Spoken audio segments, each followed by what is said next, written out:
ನಮಸ್ತೆ ಎಲ್ಲರಿಗೂ welcome back to my YouTube channel. ಇವತ್ತಿನ ವಿಡಿಯೋದಲ್ಲಿ ನಾಳೆ ಆಸೆ ಧಾರಾವಾಹಿಯ ಸಂಚಿಕೆಯಲ್ಲಿ ಏನಾಗುತ್ತೆ ಅಂತ ನೋಡೋಣ ಬನ್ನಿ.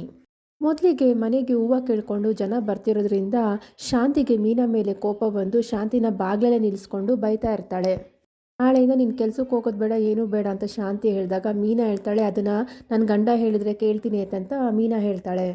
ಅದನ್ನು ಕೇಳಿ ರೋಹಿಣಿ ಮತ್ತು ಶಾಂತಿಗೆ ಶಾಕ್ ಆಗಿ, ಅವನೇನೆ ಹೇಳೋದು, ಅವನು ನಿನ್ನ ಮಾತನೇ ಎಲ್ಲ ಹೇಳಿ ಕೇಳಿ ಎಲ್ಲನೂ ಮಾಡೋದು ಅಂತ ಶಾಂತಿ ಹೇಳ್ತಾಳೆ. ಆಗ ಕಸ್ತೂರಿ ಅಡ್ಡ ಬಂದು, ಹೋಗ್ಲಿ ಬಿಡೆ ಶಾಂತಿ, ಮೀನಾಗೆ ಏನು ಇಷ್ಟ ಇದೆಯೋ ಆ ಕೆಲಸನೇ ಮಾಡ್ತಾ ಇದ್ದಾಳೆ ಅಂತ ಶಾಂತಿ ಹೇಳ್ತಾಳೆ. ಅಲ್ಲ ಕಸ್ತೂರಿ, ಇವಳು ಕೆಲ್ಸಕ್ಕೆ ಹೋಗೋದಕ್ಕೆ ಅಲ್ವಾ, 3 ಹೊತ್ತು ನಾನೇ ಮನೇಲಿರೋದ್ರಿಂದ ಎಲ್ಲ ಕೆಲಸನೂ ಇವಾಗ ನಾನೇ ಮಾಡಬೇಕಾಗಿದೆ. ನನ್ನ ತಪ್ಪು ಇದೆ, ಮನೇಲಿ ನಾನೇನೋ ಸುಮ್ಮನೆ ಕೂತ್ಕೊಂಡಿದ್ದೀನಿ ಅಂತ ಎಲ್ಲರೂ ನನ್ನ ಸದರ ತಗೊಂಡು ಕೆಲಸ ಮಾಡೋ ಥರ ಆಗ್ಬಿಟ್ಟಿದೆ ನಾನು ಅಂತ ಹೇಳ್ತಾಳೆ. ಆಗ ಶಾಂತಿ, ರೋಹಿಣಿ ಇನ್ಮೇಲಿಂದ ಪಾರ್ಲರ್ಗೆ ನಾನು ಬರ್ತೀನಮ್ಮ ಅಂತ ಹೇಳ್ತಾಳೆ. ಅದಕ್ಕೆ ರೋಹಿಣಿ ಶಾಕಾಗಿ, ನೀವು ಯಾಕತ್ತೆ ಬರ್ತೀರಾ ಅಂತ ಕೇಳ್ತಾಳೆ. ಅಲ್ಲಮ್ಮ, ಪಾರ್ಲರು ನನ್ನ ಹೆಸರು ಇಲ್ಲ ಅಂದ್ರೆ ಅದಕ್ಕೆ ನೀನೇ ತಾನೇ ಓನರು, ಒಬ್ಬಳೇ ಅಂತ ಎಷ್ಟು ಅಂತ ಕಷ್ಟಪಡ್ತೀಯ, ಅದಕ್ಕೆ ನಾನು ನಿನಗೆ ಹೆಲ್ಪ್ ಆಗಲಿ ಅಂತ ಬರ್ತೀನಮ್ಮ ಅಂತ ಹೇಳ್ತಾಳೆ. ರೋಹಿಣಿ, ಅತ್ತೆ ನೀವು ಅಲ್ಲಿಗೆಲ್ಲ ಬಂದರೆ ಬೋರ್ ಆಗುತ್ತತ್ತೆ, ಅಲ್ಲಿ ದೊಡ್ಡದಾಗಿ ಹೇಳ್ಕೊಡೋ ಮಾಡೋವಂಥ ಕೆಲಸ ಯಾವುದೂ ಇಲ್ಲ ಅತ್ತೆ ಅಂತ ಹೇಳ್ತಾಳೆ. ಆಗ ಶಾಂತಿ, ಹೌದಾ, ಹಾಗಾದರೆ ಮನೋಜ್ ಅಂಗಡಿಗಾದರೂ ಬಂದು ದುಡ್ಡು ತಗೊಂಡು ಗಲ್ಲಕ್ಕೆ ಹಾಕೋ ಕೆಲಸ ಆದರೂ ಮಾಡ್ತೀನಿ ಅಂತ ಹೇಳ್ತಾಳೆ. ರೋಹಿಣಿ, ಅತ್ತೆ ನಿಮಗಿರೋ ಟ್ಯಾಲೆಂಟ್ಗೆ ನೀವು ಸ್ವಂತ ಬಿಸ್ನೆಸ್ ಮಾಡ್ಬೋದು ಅಂತ ಹೇಳ್ತಾಳೆ. ಅದಕ್ಕೆ ಕಸ್ತೂರಿ, ಅದು ಸರಿಯೇ, ಆದರೆ ಆ ಥರ ಎಲ್ಲ ಸ್ವಂತ ಕೆಲಸ ಮಾಡೋಕ್ಕೆ ನಿಮ್ಮ ಅತ್ತೆಗೆ ಟ್ಯಾಲೆಂಟ್ ಅನ್ನೋದು ಇರಬೇಕಲ್ವಮ್ಮ, ಅಂಥ ಟ್ಯಾಲೆಂಟ್ ಏನಿದೆ ಇವಳಿಗೆ ಅಂತ ಕಸ್ತೂರಿ ಹೇಳ್ತಾಳೆ. ಅದಕ್ಕೆ ರೋಹಿಣಿ, ಅತ್ತೆ ತುಂಬ ಚೆನ್ನಾಗಿ ಭರತನಾಟ್ಯ ಮಾಡ್ತಾರೆ ಅಂತ ಹೇಳ್ತಾಳೆ. ಅದಕ್ಕೆ ಕಸ್ತೂರಿ, ಹೌದಲ್ವಾ, ಇವಳು ಭರತನಾಟ್ಯ ಚೆನ್ನಾಗಿ ಆಡ್ತಾಳೆ ಅಂತ ನನ್ನ ಹತ್ರ ಹೇಳಿದ್ದಾಳೆ, ಆದರೆ ಇವಳು ಇವಾಗ ಹೋಗಿ ಭರತನಾಟ್ಯ ಆಡಿದ್ರೆ ಯಾರಮ್ಮ ನೋಡ್ತಾರೆ ಅಂತ ಹೇಳ್ತಾಳೆ. ಅದಕ್ಕೆ ಶಾಂತಿ, ಯಾಕೆ ನಾನು ಆಡಿದ್ರೆ ಯಾರು ನೋಡೋದಿಲ್ವಾ ಅಂತ ಹೇಳ್ತಾಳೆ. ಆಗ ರೋಹಿಣಿ, ಅತ್ತೆ ನೀವು ಯಾಕೆ ಒಂದು ಸ್ವಂತ ಡ್ಯಾನ್ಸ್ ಕ್ಲಾಸ್ ಓಪನ್ ಮಾಡ್ಬೋದು, ಆ ಥರ ಮಾಡಿದ್ರೆ ತುಂಬ ಜನ ಡ್ಯಾನ್ಸ್ ಕಲಿಯೋದಕ್ಕೆ ಬರ್ತಾರೆ, ಅದರಿಂದಾಗಿ ಒಳ್ಳೆ ಬಿಸ್ನೆಸ್ ಆಗಿ ಸಖತ್ತಾಗಿ ದುಡ್ಡು ಸಂಪಾದನೆ ಮಾಡ್ಬೋದು ಅಂತ ಹೇಳ್ತಾಳೆ. ಈ ಥರ ಹೇಳಿದಾಗ ಶಾಂತಿಗೆ ಫುಲ್ ಖುಷಿಯಾಗಿ ಕನಸು ಕಾಣ್ಕೊಂಡಿರ್ತಾಳೆ. ಹೌದಲ್ವಾ, ಒಳ್ಳೆ ಐಡಿಯಾನೇ, ಆದರೆ ಅದಕ್ಕೆಲ್ಲ ಜಾಗ ಎಲ್ಲಿದೆ ಅಂತ ಕೇಳ್ತಾಳೆ. ಕಸ್ತೂರಿ, ಅದಕ್ಕೆ ಯಾಕೆ ಯೋಚನೆ ಮಾಡ್ತೀಯ ಶಾಂತಿ, ನಮ್ಮನೆ ಇಲ್ವೇನೆ, ಅಲ್ಲೇ ನೀನು ಡ್ಯಾನ್ಸ್ ಕ್ಲಾಸ್ ಶುರು ಮಾಡ್ಕೊಳ್ಳೆ ಅಂತ ಹೇಳ್ತಾಳೆ. ಆಗ ಶಾಂತಿಗೆ ಖುಷಿಯಾಗಿ, ನಿಜ ಹೇಳ್ತಿದ್ಯೇನೆ, ನಿಮ್ಮ ಮನೇಲಿ ಜಾಗ ಕೊಡ್ತೀಯ ಡ್ಯಾನ್ಸ್ ಕ್ಲಾಸ್ಗೆ ಅಂತ ಕೇಳ್ತಾಳೆ. ಆಗ ಕಸ್ತೂರಿ, ನೀನು ಕೊಡಲ್ಲ ಅಂತೀನಾ, ಆದರೆ ತಿಂಗಳು ಸರಿಯಾಗಿ ಬಾಡಿಗೆ ಕೊಟ್ಟರೆ ಸಾಕು ಅಂತ ಕಸ್ತೂರಿ ಹೇಳ್ತಾರೆ.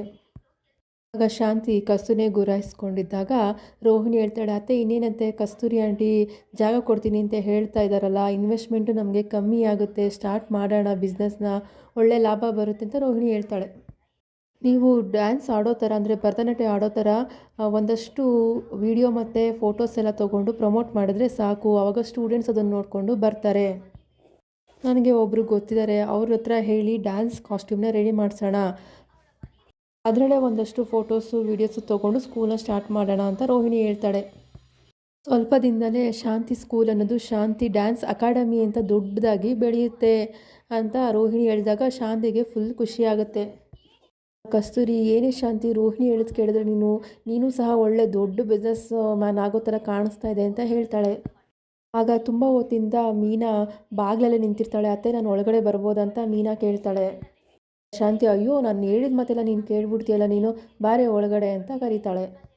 ಅದಾದಮೇಲೆ ಕಸ್ತೂರಿನೂ ಸಹ ನನಗೆ ಟೈಮ್ ಆಗ್ತಿದೆ, ನಾನು ಹೋಗ್ತೀನಿ ಅಂತ ಅಲ್ಲಿಂದ ಹೊರಡ್ತಾರೆ. ಆ ಮೀನಾ ಬಂದು, ರೋಹಿಣಿಯವರೇ, ಅತ್ತೆ ಜ್ಯೂಸ್ ಕೇಳಿದ್ರು, ಅವ್ರು ಇನ್ನೂ ರೂಮಿಂದ ಆಚೆ ಬಂದಿಲ್ವಾ ಅಂತ ಕೇಳ್ತಾಳೆ. ಅದಕ್ಕೆ ರೋಹಿಣಿ, ಒಂದು 5 ನಿಮಿಷ ಬರ್ತಾರೆ ಇರಿ ಮೀನಾ, ಜ್ಯೂಸ್ನ ಅಲ್ಲಿಡಿ, ಸೋಫಾನೆಲ್ಲ ಜರುಗಿಸ್ಬೇಕು ಅಂತ ಇಬ್ಬರು ಸೇರ್ಕೊಂಡು ಜರುಗಿಸ್ತಾರೆ. ಆಗ ರಂಗನಾಥ್ ಬಂದು, ಯಾಕ್ರಮ್ಮ ಈ ಥರ ಸೋಫಾ ಎಲ್ಲ ಸೈಡ್ಗೆ ಹಾಕ್ತಿದ್ದೀರಾ ಅಂತ ಕೇಳ್ತಾರೆ. ರೋಹಿಣಿ, ಅತ್ತೆ ಬರ್ತಿದ್ದಾರೆ ಮಾವ ಅಂತ ಹೇಳಿದಾಗ ರಂಗನಾಥ್, ಏನಮ್ಮ ಅವಳೇನು ಹೊಸ್ದಾಗ ಬರ್ತಿದ್ದಾಳೆ ಅಂತ ರಂಗನಾಥ್ ಕೇಳಿದಾಗ ರೋಹಿಣಿ, ಇಲ್ಲ ಮಾವ, ಹೊಸ ಗೆಟಪ್ ಹಾಕ್ಕೊಂಡು ಬರ್ತಿದ್ದಾರೆ ಅಂತ ಹೇಳಿದಾಗ ರಂಗನಾಥ್ ಶಾಕ್ ಆಗ್ತಾನೆ. ಮೀನಾ ಬಂದ್ಬಿಟ್ಟು, ಮಾವ ಭರತನಾಟ್ಯ ಆಡಬೇಕಾದ್ರೆ ಬಟ್ಟೆ ಹಾಕ್ಕೊತಾರಲ್ಲ, ಆ ಬಟ್ಟೆ ಹಾಕ್ಕೊಂಡು ಅತ್ತೆ ಬರ್ತಿದ್ದಾರೆ ಅಂತ ಹೇಳ್ತಾಳೆ. ರಂಗನಾಥ್, ಯಾಕಂತೆ ನಡು ಮೇಲೆ ನಿಂತ್ಕೊಂಡೇನು ಡ್ಯಾನ್ಸ ಮಾಡ್ತಾಳೆ ಅಂತ ಹೇಳ್ತಾನೆ. ಅದಕ್ಕೆ ಮೀನಾ, ಇಲ್ಲ ಮಾವ, ಅತ್ತೆ ಭರತನಾಟ್ಯ ಕ್ಲಾಸ್ನ ಸ್ಟಾರ್ಟ್ ಮಾಡ್ತಾರಂತೆ, ಅದಕ್ಕಂತ ಕಸ್ತೂರಿ ಆಂಟಿ ಅವರು ಮನೇನ ಬಾಡಿಗೆ ಕೊಡ್ತಾರಂತೆ, ಅದಕ್ಕಂತ ಡ್ಯಾನ್ಸ್ ಮಾಡ್ತಾರಲ್ಲ, ಅದಕ್ಕೆ ಫೋಟೋಶೂಟ್ ಬೇರೆ ಮಾಡಬೇಕಂತೆ, ಅದಕ್ಕಂತ ಡ್ರೆಸ್ ಹಾಕೊಂಬರೋದಕ್ಕೆ ಅತ್ತೆ ಹೋಗಿದ್ದಾರೆ ಅಂತ ಮೀನಾ ಹೇಳ್ತಾಳೆ. ಆಗ ರಂಗನಾಥ್, ಅಯ್ಯೋ ಇಂಥ ಕರ್ಮನೆಲ್ಲ ಅಂತ ನೋಡಬೇಕು ಅಂತ ಇದ್ದರೆ ಆ ವಿಧಿಯಿಂದನೂ ಬದಲಾಯಿಸೋಕ್ಕೆ ಸಾಧ್ಯ ಇಲ್ಲ ಅಂತ ರಂಗನಾಥ್ ಹೇಳ್ತಾನೆ. ಸೂರ್ಯ ಓಡ್ ಬಂದು, ಮೀನಾ ಹುಷಾರಾಗಿದೆಯೇನಮ್ಮ, ಏನಾಯಿತು ನಿನಗೆ ಅಂತ ಕೇಳ್ತಾನೆ. ಆಗ ಮೀನಾ, ನನಗೇನಾಗಿದೆ, ನಾನು ಚೆನ್ನಾಗೇ ಇದ್ದೀನಿ ಅಂತ ಮೀನಾ ಹೇಳ್ತಾಳೆ. ಸೂರ್ಯ ರಂಗನಾಥ್ ಹತ್ರ ಬಂದ್ಬಿಟ್ಟು, ಅಪ್ಪ ನಿಂಗೇನಾದರೂ ಹುಷಾರಿಲ್ವಪ್ಪ, ಉಸಿರಾಟಕ್ಕೆ ಏನಾದರೂ ಕಷ್ಟ ಆಗ್ತಿದೆಯಾ, ಬಾಪ್ಪ ಹಾಸ್ಪಿಟ್ಲಿಗೆ ಹೋಗೋಣ ಅಂತ ಹೇಳ್ತಾನೆ. ಅದಕ್ಕೆ ರಂಗನಾಥ್, ನನಗೇನಪ್ಪ ಆಗಿದೆ, ನಾನು ಚೆನ್ನಾಗೇ ಇದ್ದೀನಿ ಅಂತ ಹೇಳ್ತಾನೆ. ಸೂರ್ಯ, ನನಗೆ ಯಾಕೆ ಬೇಗ ಬರೋದಕ್ಕೆ ಹೇಳಿದೆ ಅಂತ ಸೂರ್ಯ ಹೋಗಿ ಮೀನ ಹತ್ರ ಕೇಳ್ತಾನೆ. ಆಗ ಮೀನಾರಿ, ಅತ್ತೆನೇ ಫೋನ್ ಮಾಡಿ ಕರಿ ಅಂತ ಹೇಳಿದ್ರು ಅಂತ ಹೇಳ್ತಾಳೆ. ಸೂರ್ಯ, ಸಕ್ಕರೆ ಕರಿ ಅಂತ ಹೇಳಿದ, ಎಲ್ಲಿ ಇವಾಗ ಸಕ್ಕರೆ ಅಂತ ಕೇಳ್ತಾನೆ. ಅದಕ್ಕೆ ರಂಗನಾಥ್, ತಡಿಯಪ್ಪ, ಕಾಲನೇ ಎಲ್ಲ ಉತ್ತರ ಕೊಡುತ್ತೆ, ಸ್ವಲ್ಪ ಹೊತ್ತು ತಾಳ್ಮೆಯಿಂದ ಇರಪ್ಪ, ಎಲ್ಲ ಗೊತ್ತಾಗುತ್ತೆ ಅಂತ ಹೇಳ್ತಾನೆ. ಆಗ ಶ್ರುತಿ ಬಂದು, ಏನಾಯಿತು ರೋಹಿಣಿ, ಏನೋ ಬೇಗ ಮನೆಗೆ ಬನ್ನಿ ಅಂತಂದ್ರಲ್ಲ, ಏನಾದರೂ ಪ್ರಾಬ್ಲಮ್ಮಾ ಅಂತ ಕೇಳ್ತಾಳೆ. ರೋಹಿಣಿ, ಅತ್ತೆನೇ ಬೇಗ ಬರೋದಕ್ಕೆ ಕೇಳಿದ್ದು, ಅವರೇ ಬಂದು ಹೇಳ್ತಾರೆ ಇರಿ ಶ್ರುತಿ ಅಂತ ರೋಹಿಣಿ ಹೇಳ್ತಾಳೆ. ಶ್ರುತಿ, ಅತ್ತೆಯವರು ಎಲ್ಲಿ ಅಂತ ಕೇಳಿದಾಗ ರಂಗನಾಥ್, ಒಳಗಡೆ ಪೇಂಟ್ ಹೊಡ್ಕೊಳಕ್ಕೆ ಹೋಗಿದ್ದಾಳೆ, ಬರ್ತಾಳೆ ಇರಮ್ಮ ಅಂತ ಹೇಳ್ತಾನೆ. ಆಗ ಸೂರ್ಯ, ಅಪ್ಪ ಮನೆಗೆ ಪೇಂಟ್ ಹೊಡೆದು ಸ್ವಲ್ಪ ದಿನವೇ ಆಗಿರೋದಲ್ವ ಅಂತ ಹೇಳಿದಾಗ, ಮನೆಗಲ್ಲ ಕಣೋ, ನಿಮ್ಮ ಅಮ್ಮಗೆ ಪೇಂಟ್ ಹೊಡ್ಕೊಳಕ್ಕೆ ಹೋಗಿರೋದು ಅಂತ ಹೇಳ್ತಾನೆ. ಆಗ ಸೂರ್ಯ ಸಕ್ಕರೆಗ, ಏನಪ್ಪ ಹೇಳ್ತಿದ್ಯಾ ನೀನು ಅಂತ ಹೇಳ್ತಾನೆ. ಅವಾಗಿಂದ ಏನೇನೋ ಮಾತಾಡ್ತಿದ್ದೆ, ಒಂದು ಅರ್ಥನೇ ಆಗ್ತಾ ಇಲ್ವಲ್ಲಪ್ಪ ಅಂತ ಸೂರ್ಯ ಹೇಳ್ತಿರ್ತಾನೆ. ಸ್ವಲ್ಪ ಹೊತ್ತಲ್ಲೇ ಅರ್ಥ ಆಗುತ್ತೆ, ಸುಮ್ಮನೆ ನಿಂತ್ಕೊಳ್ಳೋ ಅಂತ ರಂಗನಾಥ್ ಹೇಳ್ತಾನೆ. ಅಷ್ಟರಲ್ಲೇ ರವಿ ಕೂಡ ಮನೆಗೆ ಊಟದ ಪಾರ್ಸಲೆಲ್ಲ ತೊಗೊಂಡು ಬಂದಾಗ ಸೂರ್ಯ, ಏನೋ ಇದು ಪಾರ್ಸಲೆಲ್ಲ ತಂದಿದ್ಯಾ ಅಂತ ಸೂರ್ಯ ಕೇಳ್ತಾನೆ. ರವಿ, ಅಮ್ಮನೇ ಫೋನ್ ಮಾಡಿ ಎಲ್ಲರಿಗೂ ಊಟ ತರೋದು ಕೇಳಿದ್ರು ಅಂತ ಹೇಳ್ತಾನೆ. ಅದಕ್ಕೆ ಸೂರ್ಯ, ಯಾಕೆ ಮೀನಾ ಇವತ್ತು ಅಡುಗೆ ಮಾಡಿಲ್ವಾ ಮನೆಯಲ್ಲಿ ಅಂತ ಕೇಳ್ತಾನೆ. ಮೀನಾರಿ, ನಾನೇ ಅಡುಗೆ ಮಾಡ್ತೀನಿ ಅಂತ ಹೇಳಿದೆ, ಆದರೆ ಅತ್ತೆನೇ ಬೇಡ ಅಂತ ಹೇಳಿದ್ರು ಅಂತ ಹೇಳ್ತಾಳೆ. ರವಿ, ಯಾಕೆ ಈ ಥರ ದಿಢೀರಾಗಿ ಊಟ ತೊಗೊಂಬ ಅಂತ ಹೇಳಿದ್ರು, ಎಲ್ಲಿದ್ದಾರೆ ಅಮ್ಮ ಅಂತ ಕೇಳ್ತಾನೆ. ಸೂರ್ಯ, ಬಾರೋ ಈ ಕಡೆ, ನಾವು ಸಕ್ಕರೆ ನೋಡೋಕ್ಕೆ ಇಲ್ಲಿ ನಿಂತಿರೋದು ಅಂತ ಹೇಳ್ತಾನೆ.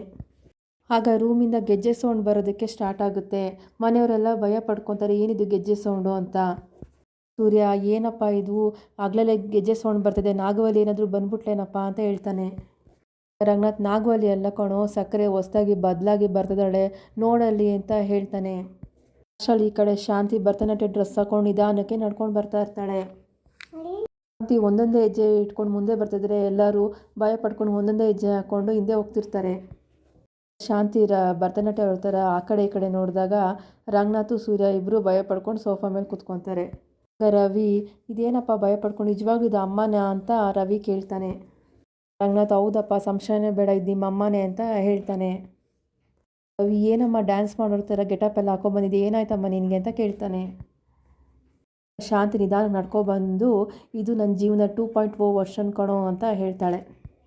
ಶ್ರುತಿ ಸಖತ್ ಖುಷಿಯಾಗಿ ಶಾಂತಿನ ಬಂದು ತಪ್ಕೊಂಡು, ಅತ್ತೆ ನೀವು ಈ ಗೆಟಪ್ಪಲ್ಲಿ ತುಂಬ ಹೆಂಗೆ ಕಾಣಿಸ್ತಿದ್ದೀರಾ ಅಂತ ಹೇಳ್ತಾಳೆ. ಶಾಂತಿ, ಹೌದಮ್ಮ, ಚಿಕ್ಕ ವಯಸ್ಸಲ್ಲಿ ನನ್ನನ್ನು ನಾನೇ ನೋಡ್ಕೊಂಡಂಗಿದೆ ಅಂತ ಹೇಳ್ತಾಳೆ. ಕೇಳಿ ರಂಗನಾಥ್ ಮತ್ತು ಸೂರ್ಯನಿಗೆ ಬಿಕ್ಲಿಕ್ಕೆ ಶುರುವಾದಾಗ ಶಾಂತಿ ಕೋಪದಿಂದ ಇಬ್ಬರು ನೋಡ್ತಾಳೆ. ಅದಾದಮೇಲೆ ಶಾಂತಿ ಭರತನಾಟ್ಯ ಆಡೋಕ್ಕೆ ಶುರು ಮಾಡ್ತಾಳೆ. ರಂಗನಾಥ್ ಮತ್ತು ಸೂರ್ಯ ಇಬ್ಬರು ಬೆಚ್ಚಿ ಬೀಳ್ತಾರೆ.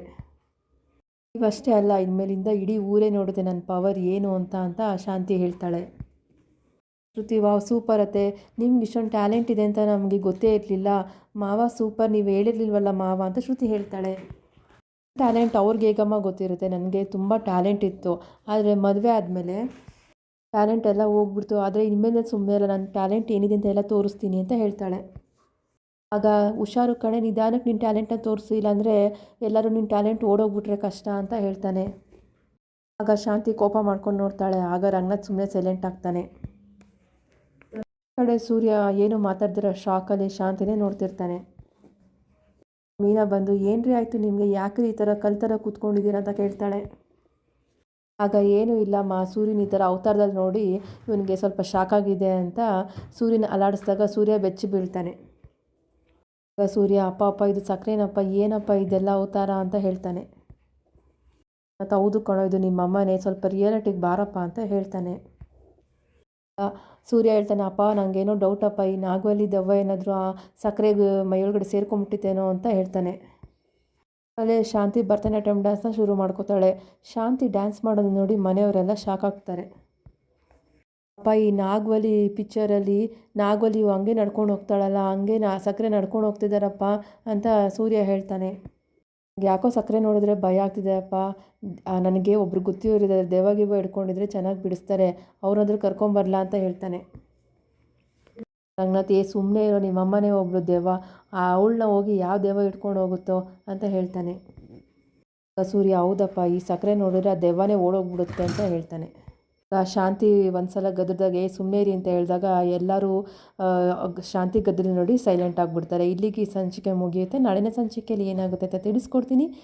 ನಿಮಗೆ ನಾಡಿನ ಸಂಚಿಕೆ ಬೇಕು ಅಂದರೆ ನಮ್ಮ ಚಾನಲ್ನ ಸಬ್ಸ್ಕ್ರೈಬ್ ಮಾಡ್ಕೊಳ್ಳಿ. ಈ ವಿಡಿಯೋ ಇಷ್ಟ ಆಗಿದ್ದರೆ ಲೈಕ್ ಮಾಡಿ ಹಾಗೂ ಎಲ್ಲರಿಗೂ ಶೇರ್ ಮಾಡಿ.